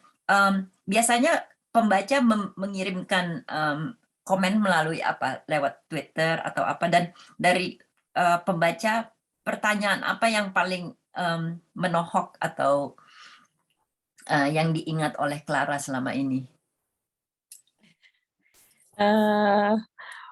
Banyak sekali. Ada yang mengirimkan email, ada yang mengirimkan DM, ada yang dari berbagai sosial media, ada yang di Instagram, ada yang di Twitter. Karena saya nggak terlalu aktif di Instagram, jadi suka kurang aktif, jadi mungkin kurang DM-nya juga kurang banyak. Tapi yang saya aktif itu di Twitter, dan mereka kebanyakan email. Rata-rata berbicara tentang pengalaman mereka membaca novel itu. Yang itu yang sebenarnya yang saya suka sih, mendengarkan bagaimana pengalaman mereka membaca sebuah novel. Bagi saya itu pengalaman tiap orang itu unik dan layak didengar dan menarik sekali. Nggak ada yang terlalu spesifik sih yang saya ingat, yang maksudnya yang saya terkejut atau gimana. Setiap orang ada yang pernah menghujat? Penghujat sih tidak, tapi dalam arti bertanya, maksudnya kenapa begini, kenapa begitu. Mungkin kalau di blog seperti kayak gitu ya, penulis resensi gitu ya, saya nggak baca semua. Mungkin ada juga mungkin kritik-kritik tentang mungkin karakternya seperti apa, settingnya seperti apa. Ya kebanyakan sih seperti itu ya yang saya temukan. Tapi soal hujatan sih, saya menganggapnya itu bukan hujatan, saya menganggap itu sebuah ulasan ya. Pengalaman membaca dia dan juga kritik sosial dia terhadap karya sastra. Terima kasih. Oke. Yang lain ini ada yang mau nanya lagi? Saya boleh tanya? Ya, silakan. Oke, Clara, saya Soraya. Kebetulan anak saya juga double ini ya. Jadi, tapi saya kasih nama mereka nama Hindu. Semakin mereka besar, semakin banyak yang bertanya, Mes, lu Cina ya katanya gitu kan. Terus mula-mula mereka bingung. Tapi mereka bertanya kan kepada saya, Bu, kok pada nanya sih? Aku katanya, Mes, lu Cina nggak? Saya bilang, kamu bilang aja, ya iya memang, so what gitu kan. Karena kalau menurut saya itu, saya percaya banget memang dunia itu diciptakan multirasial gitu kan. Jadi saya kasih tahu begitu. Jadi no problem buat anak saya.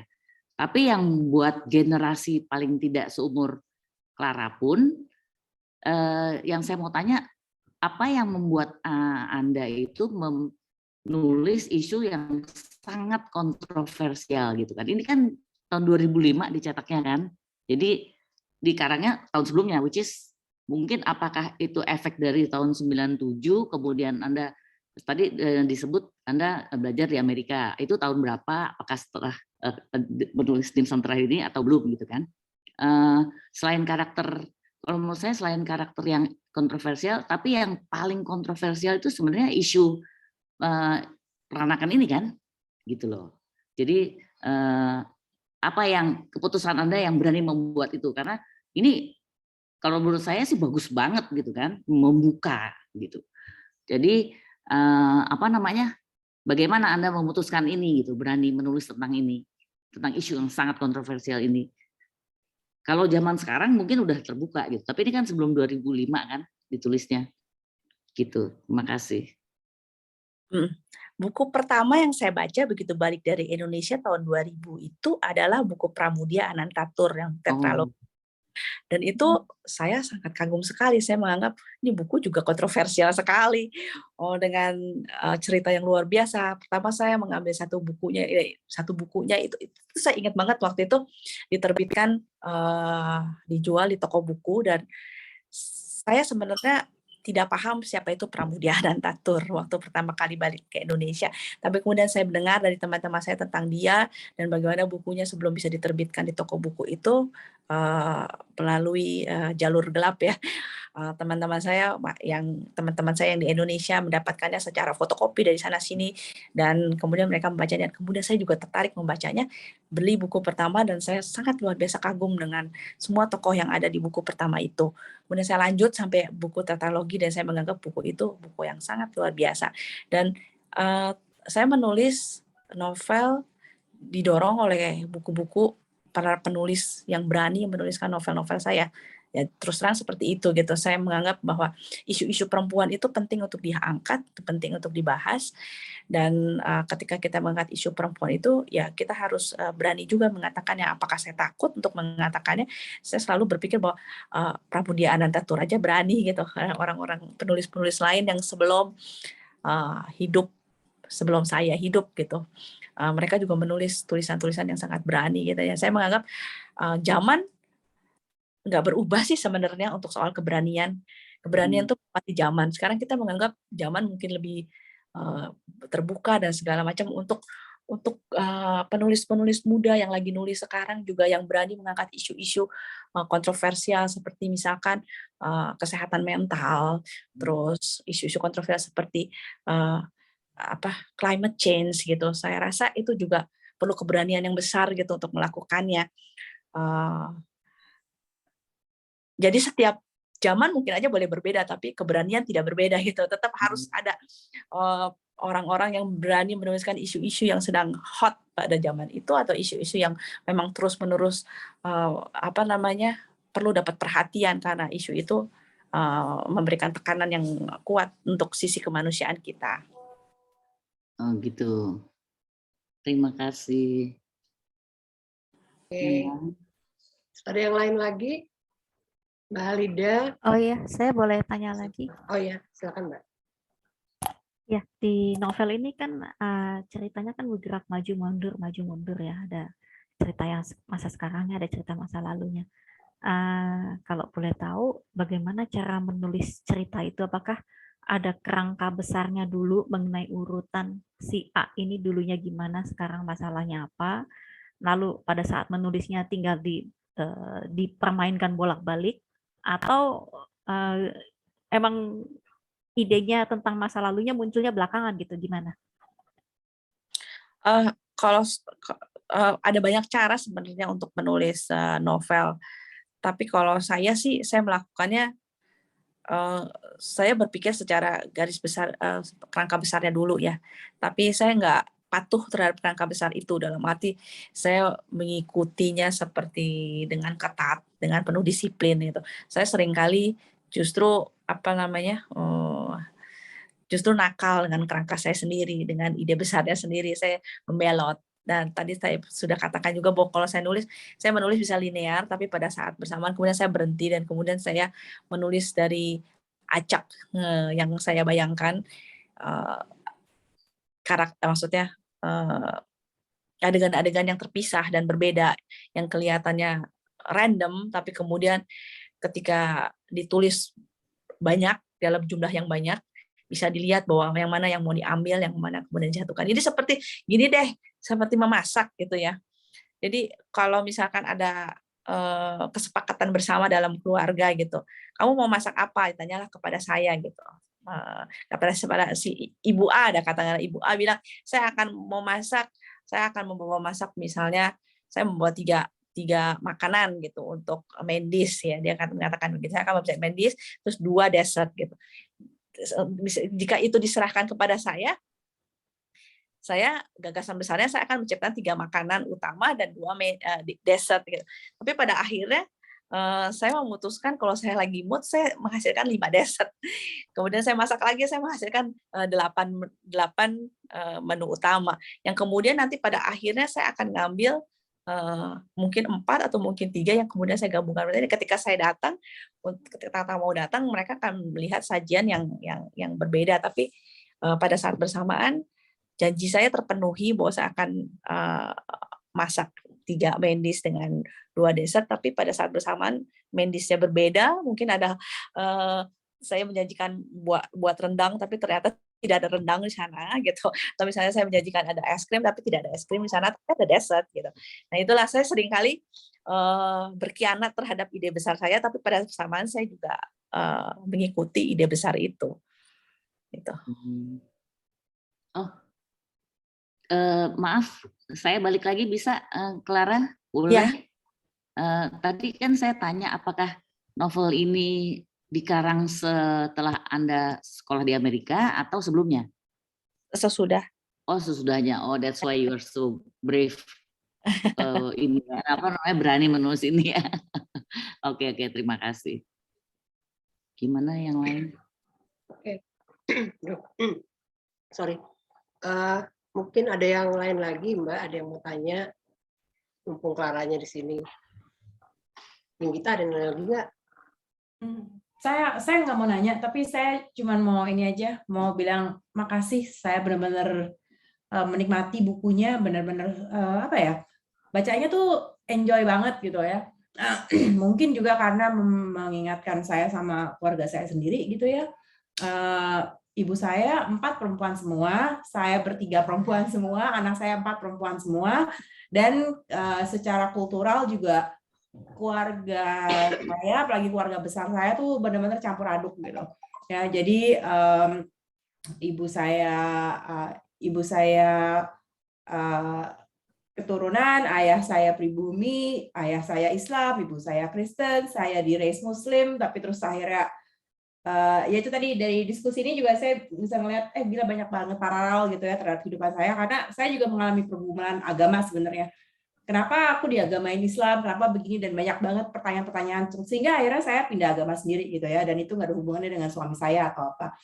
Sekarang suami saya keturunan Chinese, tapi kalau di keluarga besar saya sebenarnya banyak sepupu-sepupu saya juga yang menikah dengan bukan orang Indonesia. Jadi seru aja gitu loh. Jadi dari diskusi ini dan dari bukunya, and then kalau saya ngeliat ke dalam keluarga saya sendiri gitu, saya melihat juga banyak sekali keterbukaan kan di antara kakak beradik di bukunya Clara ini, dan begitu juga itu yang saya lihat di keluarga saya juga gitu ya. Kita banyak sekali keterbukaan, bisa diskusi macam-macam dan lain sebagainya. Jadi ya benar-benar senang sih baca bukunya, karena dari pengalaman baca bukunya tuh banyak paralel yang bisa saya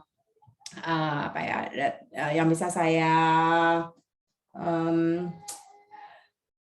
lihat gitu dengan kehidupan saya sendiri gitu.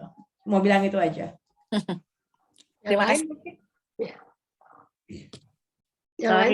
Sorry, saya mau nyeletuk sedikit mengenai tadi pertanyaan kenapa ada tulisan laki-laki Cina itu. Kayaknya tulisan laki-laki Cina itu sebetulnya untuk memperjelas bahwa ya itu settingnya lagi di daerah Cina kota. Sekarang nyebutnya daerah kota tua ya. Kalau dulu kita bilangnya daerah kota ya. Yeah. Itu kalau di sana, kalau di daerah sana ada seorang laki-laki memakai singlet tanpa lengan warna putih dan celana pendek sambil duduknya mengangkat satu kaki sebelah. Itu udah jelas laki-laki Cina. Kalau kita pasti ngerti ya, tapi kalau pembaca itu kan sangat universal kan. Penduduk Indonesia kan jutaan, baca itu belum tentu dia ngerti. Itu siapa duduk mengangkat kaki sebelah gitu kan? Ya itulah laki-laki Cina. Itu ciri khas banget itu kalau di kota. Iya benar. Jadi kayaknya dari yang di sini yang Cindo tuh cuman berdua ya, saya dan Cik Clara ya. Kalau yang lain mungkin ada campuran ya. Kalau kita Cindo, dan ayah saya memang dari daerah kota. Jadi ayah saya itu keluarga besarnya, orang tuanya ayah saya om tante sepupu semua itu tinggalnya di dekat petak 9 di belakangnya. Jadi kalau dari Pancoran Gloria itu lurus, udah mau habis, ada belok ke kiri itu daerah perkampungan yang padat. Nah, itu di situ. Emang benar itu yang saya suka itu dari novelnya Clara, sangat deskriptif, menampilkan daerah kota tua itu yang unik-unik tuh apa saja di situ dideskripsikan, sehingga orang yang belum pernah ke daerah kota tua, daerah Pancoran, petak 9 dan sekitarnya, mereka jadi bisa tahu, oh di situ ada apa, ada kelenteng yang udah tua itu, yang pernah kebakaran sampai kayunya hitam tapi nggak rubuh, ya ada pasar petak 9, ada mungkin kalau orang nggak baca novel Clara, mungkin orang nggak tahu kalau di situ ada yang jual kura-kura, ya kan? PO itu, nah itu kan itu sebetulnya deskripsinya. Kalau saya sih udah tahu ya, apalagi belakangan ini suka bolak-balik ke sana. Tapi kalau orang yang belum pernah ke sana atau bahkan mungkin belum pernah temenan sama Cindo, mereka nggak tahu tuh kalau di kota ada kayak gitu, segitu beragamnya lah sebetulnya Indonesia. Iya. Saya mau tambah satu lagi, Clara, waktu diterjemahkan ke dalam bahasa Inggris, itu nuansanya apa kena ya? Kayak seperti misalnya waktu Siska pulang, terus tetangganya kaget, terus yang dia bilang, oh bapak saya meninggal, masa nggak tahu sih? Terus dia langsung panggil suaminya, lu tahu nggak tetangga kita meninggal? Langsung dipanggil-panggil yang teriak-teriak begitu, itu gimana terjemahannya? Karena bahasa yang kasar itu yang, lu udah dengar belum? Sambil teriak-teriak itu nggak kerasa. Nuansanya gimana, Clara, make sure itu sampai nuansa itu? Ya itu tentu saja yang seperti itu, lost in translation ya. Ada buku yang kita baca pun dalam bahasa Indonesia, kita juga tahu, saya juga tahu itu ada banyak lost in translation. Jadi ada bagian yang missing gitu, yang bagian yang memang tidak bisa dijelaskan. Dan saya mengalami itu banyak juga dengan para penerjemah saya, bukan cuma itu saja gitu. Hal-hal lain di cerita pendek saya juga ada yang lost in translation. Tapi that's the best, apa namanya ya? Karena menerjemahkan itu kan tidak hanya mentranslasikan teks, tapi juga budaya. Jadi penerjemah yang baik kan juga paham gitu konteksnya apa, kenapa teks ini diterjemahkan dengan teks yang secara literal itu tidak sama, tapi berbeda, tapi kemudian memiliki persamaan konteks. Penerjemahan itu ya, saya mengalami proses penerjemahannya bukan sebuah pekerjaan yang gampang gitu. Penerjemahnya juga harus memahami konteks budaya Indonesia, dan sayanya juga harus bisa memahami penerjemah bahwa tidak semua teks, tidak semua bahasa itu secara literal bisa plek-plek gitu ya. Pasti ada missing in translation, dan juga ada kemungkinan translasi baru itu menghasilkan sebuah bentuk karya yang baru, yang berbeda dari bahasa awalnya, dari bahasa aslinya. Dan itu saya sering juga menemukan, bukan sering lagi, banyak sekali menemukan translasi-translasi yang memiliki nuansa dan emosional dan ungkapan-ungkapan yang berbeda dengan bahasa asli. Dalam bahasa Indonesia dengan baca bahasa Inggrisnya, baca bahasa Indonesianya berbeda. Bahkan misalnya kayak sastra Jepang gitu. Sastra Jepang diterjemahkan ke bahasa Inggris, dan kemudian penerbitnya karena susah mencari penerjemah Jepang, jadi mereka menerjemahkan dalam bahasa Inggris ke Indonesia. Dari bahasa Jepang ke bahasa Inggrisnya udah lost translation gitu. Apalagi kemudian diterjemahkan ke bahasa Indonesia dari bahasa Inggrisnya gitu, dari kopinya. Dan itu saya sering menemukan yang seperti itu, dan menganggap oh ya, jadi ya pilihannya ada di kita gitu. Kalau misalnya kita cuma bisa bilingual, bisa bahasa Inggris bahasa Indonesia, ya kebetulan aja kita bisa membaca dua karya sastra dengan bahasa aslinya, tapi bagaimana dengan bahasa yang Indonesia, sastra dari Rusia gitu, yang kemudian diterjemahkan dalam bahasa Inggris atau bahasa Indonesia dari bahasa pengantar ke bahasa Indonesia dari bahasa Inggris, misalnya seperti itu. Ya memang itu kendala ya untuk buku-buku penerjemahan. Terima kasih.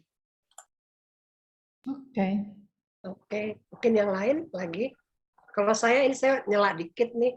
Kalau saya itu loh kan ada di beberapa kalimat ada yang bau hiu. Ada tentang hiu gitu. Saya tuh ingat ini waktu kecil, ini sih bukan nanya, cuma mau cerita aja. Waktu kecil guru piano tuh kan dia Chinese Indonesia. Terus di Medan ya, Medan itu kan beda lagi dibanding Chinese Surabaya gitu.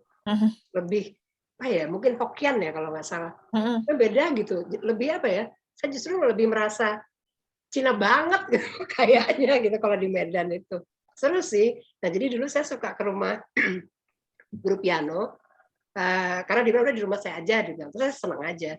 Yang sampai sekarang kayaknya tuh bau hiunya itu waktu SD.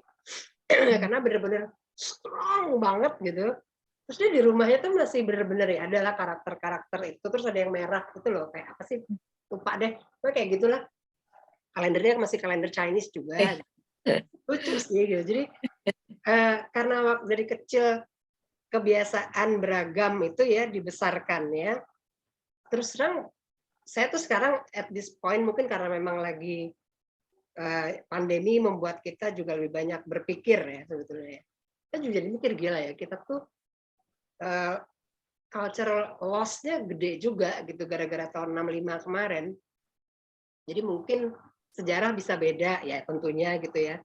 How we are today jadi beda juga kalau seandainya tahun 65 kemarin tidak begitu misalnya. Ya, efeknya ke Chinese ya. Kayak gitu sih. Jadi, tahun 95 maksudnya 65 kok 95. 65 kan pengaruhnya banyak sekali kan. Karena yang ganti nama harus dianjurkan tadi itu. Tahun. Sebenarnya sih 30 tahun bukan tahun 5 aja. 30 tahun under.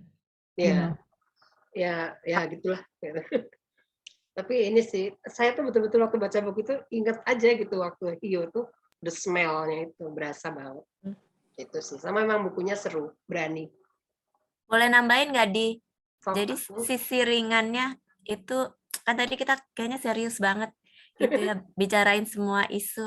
Saya ada sensasi nih mau sharing kalau lagi baca itu rasanya kayak baca Little Women.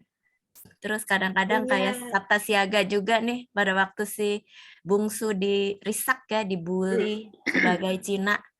Terus dibelain sama sisterhood. Saya jadi agak iri sih soalnya saya nggak punya saudara-saudara kembar kayak begini, cewek semua, seru banget. Iya, seru sih. Kayaknya kita semua nih kutu buku yang lagi ada di Jakarta, nanti kalau udah si Omi-Omi ini berlalu, kita bisa tur ke Kota Tua. Saya udah 3 kali nih, kalau Imlek tuh saya pergi ke rumah teh Pancoran. Seru deh. Iya, selalu seru kalau ke Glodok sebenarnya. Dulu ada saya cerita di dalam di novel itu kan yaitu 4 kembar ya. Kembar 4 gitu itu kan jarang ya quadruplet ya. Biasanya kembar 2 gitu dan maksimal 3 lah ya. Itu sebenarnya saya ambil seperti saya bilang itu saya tulis tuh kadang-kadang dari anekdot gitu. Nah ya 4 itu sebenarnya kejadian sebenarnya yang terjadi di anak saya. Jadi pasangan suami istri ini memang udah lama sekali menikah 10 tahun kali ya. Nah dikaruniai anak dan mereka ingin sekali punya anak persis seperti cerita di novel itu. Kemudian dia disuruh melakukan apa yang harus mereka lakukan dan kemudian lahirlah 4 anak itu. Di dalam cerita asli, maksudnya kehidupan asli saya itu kan lahirnya anaknya tuh 6 jumlahnya sekaligus 6 dan 6-6-nya itu satu sekolah, satu angkatan dengan anak saya. Anak saya satu kelas dengan anak pertama dan anak kedua. Dan anaknya namanya diurutin berdasarkan 1, 2, 3, 4 Eka, Dwi, Tri. Ya Tri itu sampai 6 gitu. Dan anak yang ke-6 yang paling lemah dari semuanya secara fisik dan secara intelektual ya. Jadinya nggak sekolah yang sekolah khusus gitu. Jadi yang masuk ke sekolah tuh 5. Nah, itulah dari mana cerita itu berasal 4 saudara. Oke. Gitu. Kembar. Kalau tanggal lahir ada signifikansinya nggak? Tanggal lahir dan meninggalnya si Nung. Saya lupa tanggal berapa ya? Imlek. Tanggal lahir saya 15 Februari soalnya. Oh ya, betul. Ya, enggak. Oke, kalau gitu ada lagi. Saya ada pertanyaan, boleh? Ya. Halo Clara. Ya, hai. Selamat malam.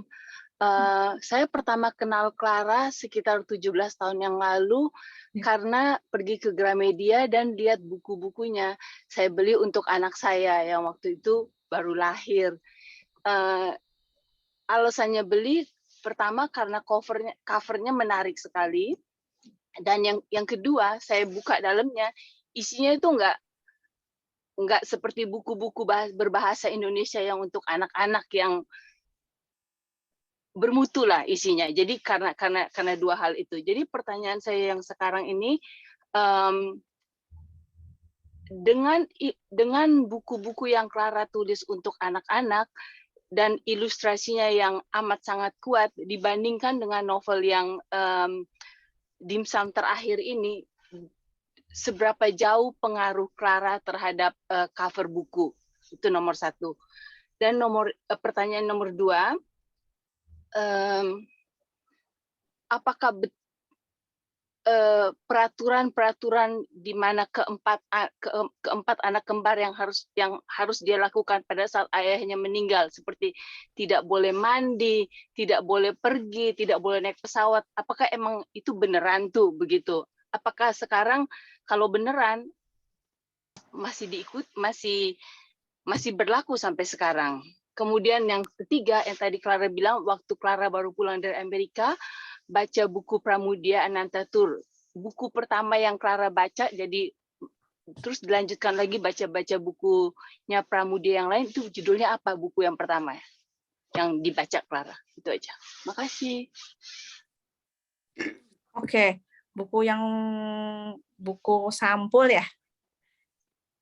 Sampul dengan cover ya. Jadi sebenarnya saya tuh nulis novel dewasa dulu kan ya. Terus waktu mau nulis novel anak-anak sebenarnya takut itu dalam arti khawatir dengan justru ilustrasinya gitu. Apakah ilustrasinya bisa ilustrasinya bagus atau gimana? Karena saya tahu ilustrasi yang paling sederhana pun kayak Shel Silverstein, buku anak Shel Silverstein, apakah ada yang pernah baca di sini?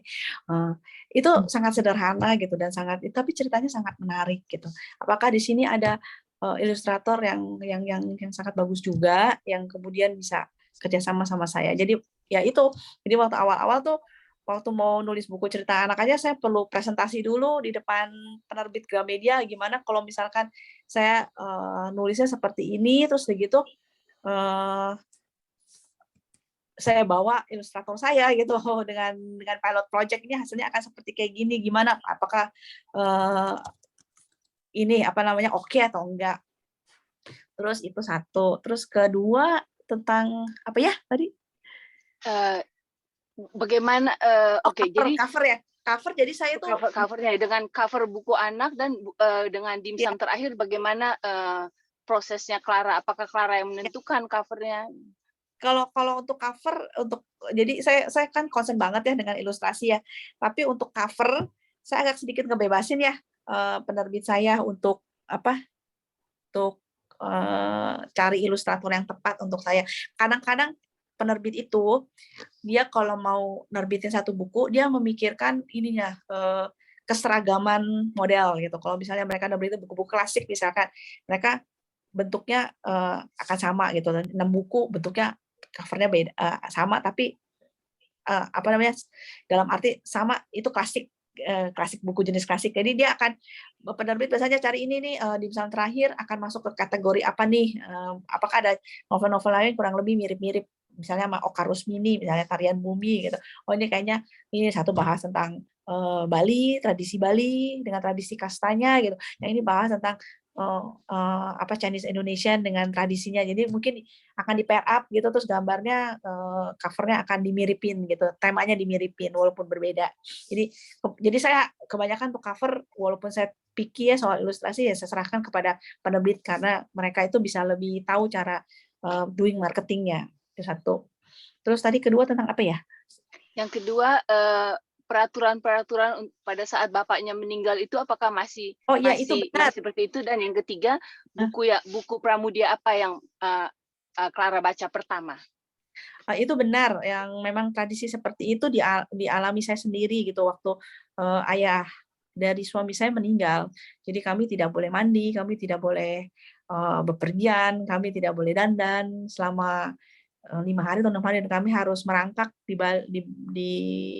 ketika maksudnya peti itu diangkat, kami tidak boleh berdiri lebih tinggi daripada peti. Jadi kami harus merangkak dengan arti menunduk ya.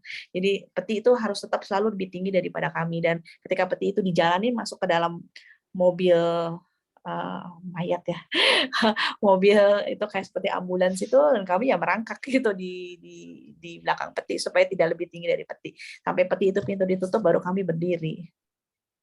Gitu. Wow. Sebenarnya Itu menarik ya, dikerjakannya masih ada nggak di jalan. ngomel ya? Itu memang jadul sekali ya, jadul sekali tradisi seperti itu gitu. Dan generasi saya, kalau saya cerita ke teman saya kami melakukan itu, sebagian besar dari mereka nggak paham. Tapi orang tua mereka katakan iya dulu begitu. Ketika orang tua mereka meninggal, kayak salah satunya contohnya juga mereka menemanin kan sebelum dikubur gitu ya. Mereka anak pertama diwajibkan tidur di sebelah peti semalam, menjaga ayahnya gitu. Jadi tidur di sebelah peti mati. Yang salah itu kalau orang tua itu mengatakan bahwa ya memang seperti itu tradisinya. Tapi mungkin sekarang sudah tidak melakukan itu. Kebetulan saya melakukannya karena ibu dari suami saya itu masih hidup dan dia pengen menjalani tradisi seperti itu, dan ya udah kami semua menghormati dia. Gitu. Dan bahkan tradisinya juga mengatakan perempuan, maksudnya istri dari misalnya ayah meninggal, terus istrinya masih ada gitu, istrinya nggak perlu datang ke tempat penguburan, jadi harus di rumah. Nah itu ibu saya, jadi mertua saya tidak ke kuburan, dia di rumah yang menemani anak-anaknya semua waktu ayah mertua saya dikuburkan. Menarik ya, masih ada yang menjalankan melaksanakan adat seperti itu ya? Ritual seperti itu, iya masih ada. Tapi mungkin saya tidak akan melakukannya ke anak saya. Dan buku Pramudianya? Biar nyontek baca juga. Silahkan baca, itu tetralogi ya, judulnya Bumi Manusia. Bumi Manusia, oke. Anak Semua Bangsa, Jejak Langkah, dan Rumah Kaca. Itu tetraloginya. Oke. Pertama Bumi Manusia ya? Ya, itu semua diterjemahkan kok ke dalam bahasa Inggris. Jadi bisa cari di Amazon atau cari di toko buku Indonesia yang import juga ada. Iya. Tapi bahasa Indonesia, bahasa Indonesianya. Iya, bahasa Indonesianya lain. Ya, saya baca dalam 2 bahasa, satu bahasa Indonesia, satu bahasa Inggris, sama-sama bagus. Bahasa Indonesia juga bagus. Oh, yang bahasa Inggris bagus ya? Saya belum bahasa punya. Inggris juga bagus, tapi ya kalau memang mau baca bahasa Indonesia sebaiknya memang bahasa Indonesia. Iya. Bagus. Dan saya punya satu lagi Clara. Cuman ini sedikit komen aja. Tadi waktu saya masih di rumah, saya kasih tahu suami dan anak saya, ini loh namanya Clara bukunya. Jadi mereka lihat. Oh. Itu aja dari saya. Oh ya, mau nanya satu lagi. Cik Clara menulis ini satu buku novel ini berapa lama? Biasanya novel saya nulis di bawah 1 tahun lah ya. Cepat juga ya. Cepat juga ya. Ya itu lama lah. Lama ya. Lama. Untuk menulis lama ya. Kayak cepet itu kayak kalau menurut kita ya. Menurut kita cepet. Iya, cepet itu. Soalnya dari riset segala macam kan. Itu 1 tahun termasuk riset juga kan ya? Di bawah 1 tahun? Sebenarnya saya kalau udah memutuskan mau nulis sesuatu ya sebelumnya sudah dipikirkan, jadi itu udah bertahun-tahun dipikirkan. Proses penulisnya selama 1 tahun. Oke, ada lagi teman-teman?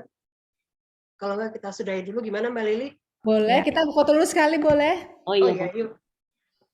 Kalau ada bukunya, siapa yang bisa motret ini biasanya? Aku nggak bisa. Inggita tuh. Ya, oh iya, Inggita. Inggita jagoan. Naik foto dengan dimsum. Oh. Oh, wow. Siapa yang foto? Ada yang motret nggak? Siapa yang foto? Aku nggak bisa deh nih. Aku nggak tahu sih kalau dari sini. Aku nggak bisa nih foto pakai ini. Aku juga enggak. Inggita. Inggita bisa Inggita ya? Inggita fotoin kita. Inggita aja ya. Ya. Bisa. 1, 2, 3. Oke. Oke. Ada. Terima kasih banyak. Ada Claranya juga kan? Ada dong. Terima kasih. Terima kasih banyak. Terima kasih. Menarik pembicaraannya. Selamat malam. Terima kasih Pak. Selamat malam. Terima kasih. Terima kasih Clara. Ya, terima kasih. Terima kasih waktunya ya, Clara, penjelasannya. Terima kasih. Luar biasa. Thank you. Terima kasih banyak. Fotonya jangan lupa ya, Dian. Iya, iya, nanti dikasih. Ya, Sukses untuk Clara. Ya, Terima kasih banyak. Terima kasih banyak. Jangan bosan.